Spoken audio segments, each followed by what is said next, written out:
আসসালামু আলাইকুম বন্ধুরা, সবাই কেমন আছেন? আশা করি অনেক ভালো আছেন। চলে আসলাম নতুন একটি ভিডিও নিয়ে। দেখতে পাচ্ছেন এই মুহূর্তে আমি আছি একটি ঘরের ভিতরে। ঘরের ভিতরে যে রুমটি দেখতে পাচ্ছেন, এই রুমের ভিতরে কেউ না থাকার কারণে রুমে অনেক ময়লা জমে আছে। ময়লাগুলো পরিষ্কার করার জন্য আমি সর্বপ্রথম হাতে নিব একটি ফুলের ঝাড়ু। রুমের ভিতরে অনেক মাকড়সা বাসা আছে, সেগুলোকে ভালো করে পরিষ্কার করতে হবে, সেই জন্য ঝাড়ুটা হাতে নিলাম। ঝাড়ু দিয়ে শেষ করার পর দেখতে পাচ্ছেন আমার হাতে একটি পাথর। এই পাথর দিয়ে ওয়ালটাকে ভালো করে পরিষ্কার করে নিব।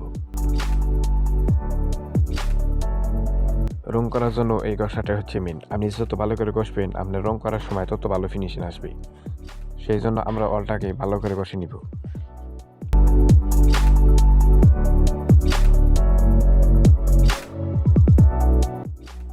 আমাদের অল ঘষার কাজ কমপ্লিট হয়েছে। দেখতে পাচ্ছেন আমার কি অবস্থা হয়েছে, পুরো শরীর বালুতে ভরে গেছে।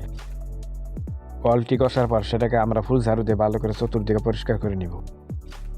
ঝাড়ু দিয়ে পরিষ্কার করার পর সর্বপ্রথম যে কাজটি করতে হবে আমাদের, সেটা হলো অলের ভিতরে ভালো করে সিলার মেরে নিতে হবে।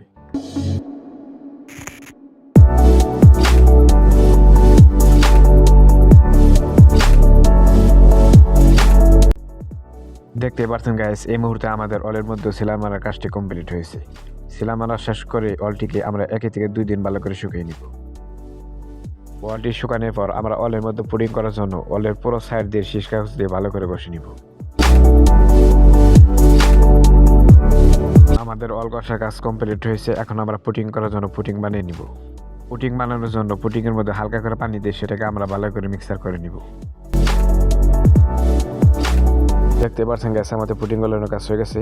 এখন আমরা যে কাজটি করবো সেটা হলো ফর্মিকা দিয়ে অলের মধ্যে ভালো করে পুডিং মেরে নিব।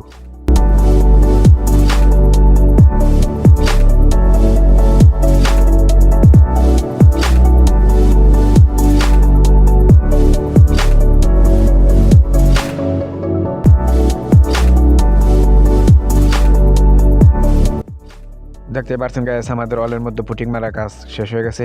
পুটিং মারার পর আমরা অলটিকে 1 থেকে 2 দিন ভালো করে শুকিয়ে নিব। পুটিং শুকানোর পর আমরা অলটিকে রং করার জন্য আবার ভালো করে ঘষে নিব।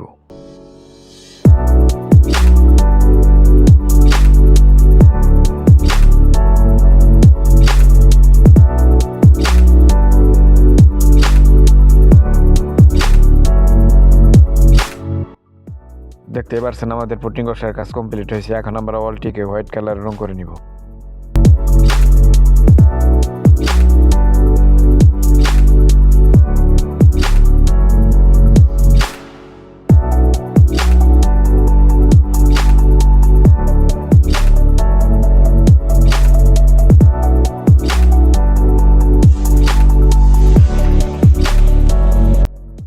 দেখতে পাচ্ছেন গ্যাস, আমাদের রং করার কাজ কমপ্লিট হয়েছে। আপনারা যারা এইভাবে রং দিয়ে টিন সেট অথবা বিল্ডিং ঘর সাজাতে চান, তারা আমাদের সাথে যোগাযোগ করতে পারেন।